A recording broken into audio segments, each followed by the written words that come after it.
adopted, but there were some things that I didn't like about the last version of the plan, and ways in which I felt that it could be improved. And so I'm here just to comment in a brief way on this one, recognizing that the power went out in my office from the PSE&G substation because it blew up in Edison today. And I lost all my notes, so it's just a few things I wrote down.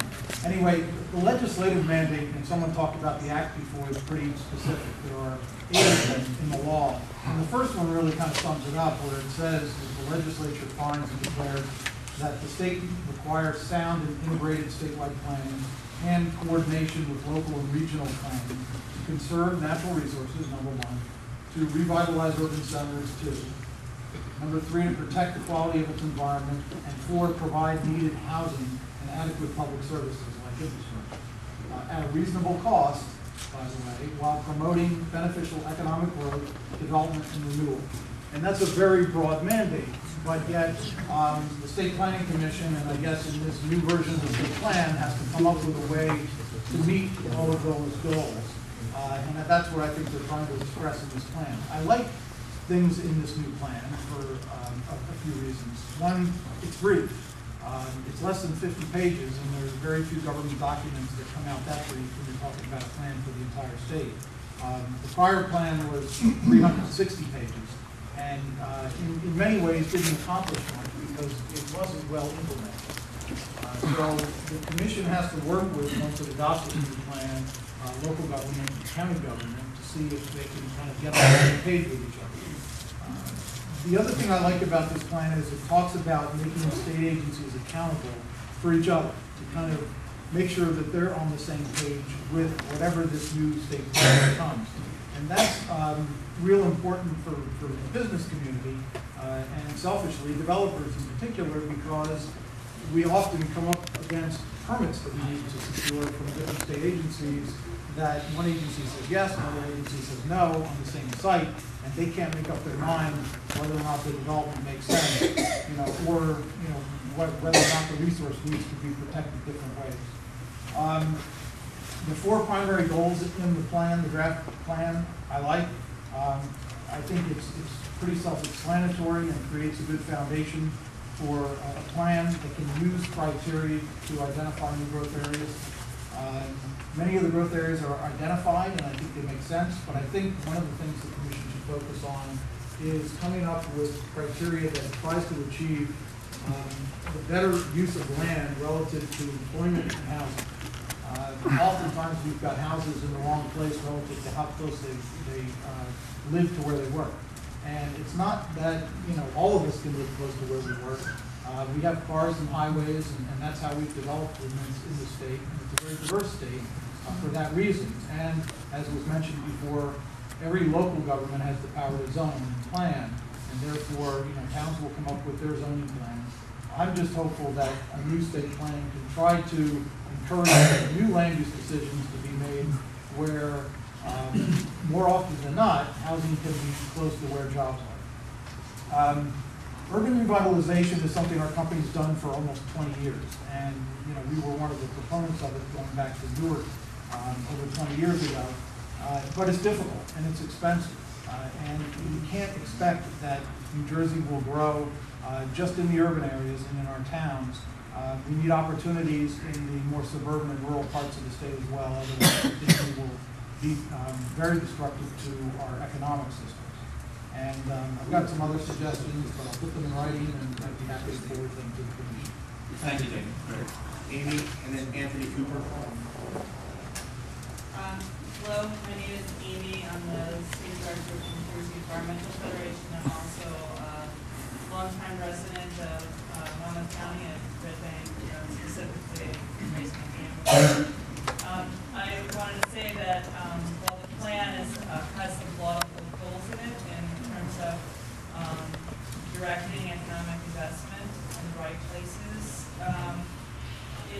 and that the desire for coordinating greater efficiency are good, and given the limited resources that we all have in our towns and in the state, we want to use every dollar, every property tax dollar wisely and efficiently. But regardless of anyone's position in the room, we don't believe, I don't believe that the criteria are defined well enough. The public input isn't guaranteed throughout the process. Some others have stated, but the devil's in the details, and it's going to be buried in the agency processes down the road. So we are concerned about maybe different issues than other people in the room, but there's still the concern of transparency is important, and our concerns revolve around the environmental issues, the redevelopment. We think the state should have an economic redevelopment plan, but the state plan may not be the right vehicle. If you want to invest in industry, then have an economic, industry investment plan. You don't need to use the state plan to do that. If you want to grow in the right places, then the state plan should work to do that. But you want to attract and grow future and right industries in the state, we would say we would want to have more green industries. We would want to have more research and development. We would want to have partnerships with the intellectual capacity that we have, the universities that we have here. The state plan, as you're proposing it, would focus on industries that exist. And yet, maybe those aren't the right industries for the future of New Jersey. If we are the largest solar installing state after California, then we should be building our solar panels here in the state. We should be doing the R&D here in the state as we did in the past. We were the state that invented the catalytic converter. We can do that kind of inventing again. We can be doing that kind of manufacturing. So we don't think that this economic plan really addresses the economic needs for the investigations and investment that needs to be done. And so the other issue that I'd like to say is that because there's a lack of specificity, that there's an opportunity for mischief.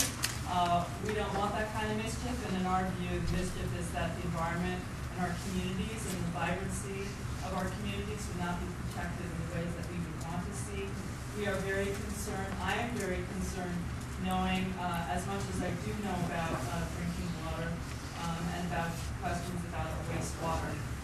I'm very concerned that we're not going to have the water that we need for our industries and for our families to drink and to use. We have lots of food industries here, Goya, Anheuser-Busch, lots of them depend on good, clean water. That's why in part we protected the highlands, was for those industries as well as other things that we do, including the people who live here. So in closing, I'd like to say that I'm very concerned, for Monmouth County, which I think has done a pretty good job in some places in protecting its parks and protecting land, but in other ways it hasn't done as good a job. And I'm concerned that the statutory intent of the State Planning Act must be adhered to, and it has to, whatever this plan is, has to last and go beyond the particular administration. This administration might have good intentions, but it has to last beyond this administration. So specificity would better ensure that it lasts over time. Thank you.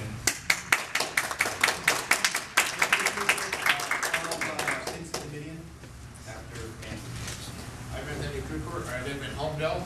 I have 3 comments. First, under the state draft plans for preservation and enhancement of critical state resources, I believe some additional attention should be paid in New Jersey, New Jersey's existing low-growth areas, which are currently built to capacity with a mix of large block residential development and preserved open space. The 2 things that I would like to have done under this area. First, some text should be added under the draft plans goal 3 to the effect that use of large block residential development, sometimes with the clustering provisions, has effectively preserved New Jersey's critical resources at very little cost to the state's taxpayers, and this should be encouraged and continued. The second point is that while the existing text in the draft plans, page 33, properly discourages high-cost infrastructure extensions in preservation-oriented low-growth areas. Some additional text seems needed to clarify the state's investment that is appropriate for major infrastructure repairs in these areas, as for example, when dealing with a bridge code. In other words, a preservation-oriented low-growth area should not be allowed to degenerate into a depressed area because of inadequate funds for repairing major infrastructure events. The second comment. This draft plan is currently missing any specific treatment about protecting environmentally critical areas, which are identified in the State Planning Act as wetlands, floodplains, stream corridors, aquifer recharge areas, steep slopes, areas of unique flora and fauna, and areas of scenic, historic, cultural, or recreational value. I believe that the draft plan goal 3 should at least cite the need to generate suitable objectives for protecting these environmentally critical areas. This will take a lot of work to cite that, but that's going to be the objectives, you know, it doesn't highlight appropriately. But please do not ignore them. My third comment. This draft plan appears to lack many inputs from municipalities. Indeed, I understand that the criteria to be used in identifying the areas for economic growth and the areas for preservation and protection were released on February the 10th. That's just 3 days before the first public hearing on this draft final state strategic plan for New Jersey's state development and redevelopment. Now, municipalities just can't do that. Let me just go on to say that the state's done a pretty good job in managing municipalities. I point to last year's extremely heavy-handed action by the Department of Environmental Protection in expanding sewer service areas in Homedale into environmentally sensitive planning area of Monmouth. So talking about the sallowing issue that Mr. Kennedy brought out earlier, this is an example of where the state DEP really was flat contradicting what had been done in the full operative state plan. And in a positive note, since I know we have a lot of representatives from the sector, I say that in my over 40 years living in New Jersey, this 2% cap on budget increases that the governor has put in place is the best thing I've ever seen in the state. Thank you. Thank you. Vincent, and then following Vincent is Leslie Conrad. Thank you. Good evening. My name is Vincent Domitian, and I'm here this evening in my capacity as chairman of the Monmouth County Planning Board. At the February 21st meeting of the Planning Board, the main topic of discussion was the state plan. And at the end of that meeting, the following statement was authorized. It will be sent to you in the form of a letter, but I would like to read it into the record this evening. Monmouth County Planning Board appreciates the opportunity to comment on the proposed state strategic plan, New Jersey State Development and Redevelopment Plan. We think that this version of the plan is an improvement from the previous iterations of past plans because it is concise, allows more flexibility, and acknowledges the importance of regional planning.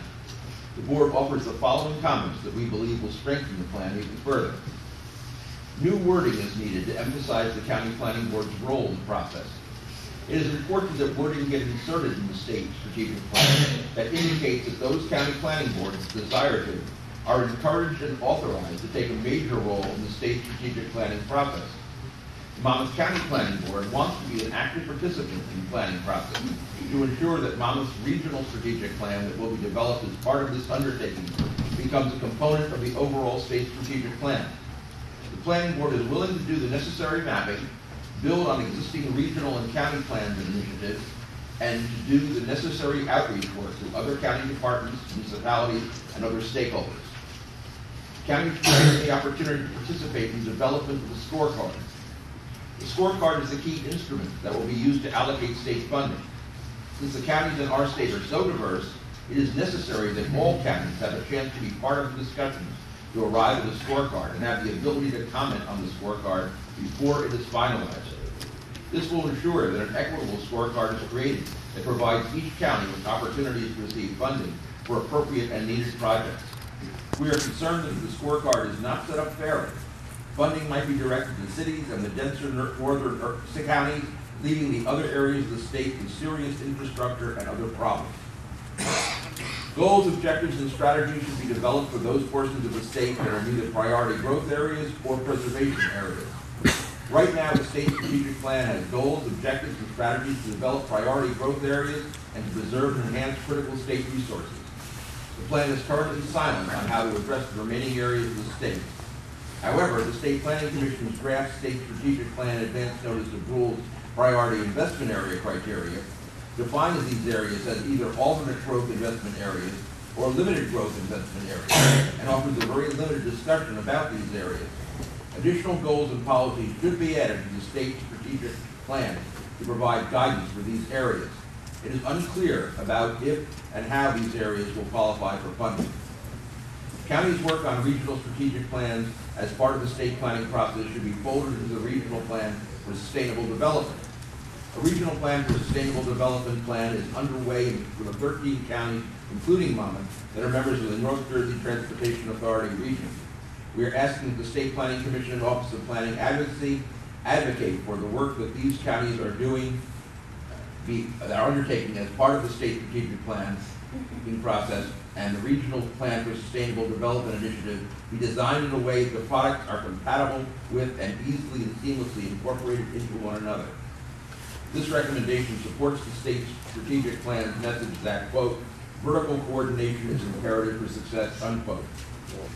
Finally, a glossary would be a helpful addition to the plan. A glossary defining key terms in the state strategic plan would help the general public to better understand the concepts described in the plan. If you have any questions about the comments or would like to discuss them further, please contact Assistant Planning Director Bonnie Goldflag for our office, and if you have the contact information included. Thank you. Thank you very much, Vince. Thanks.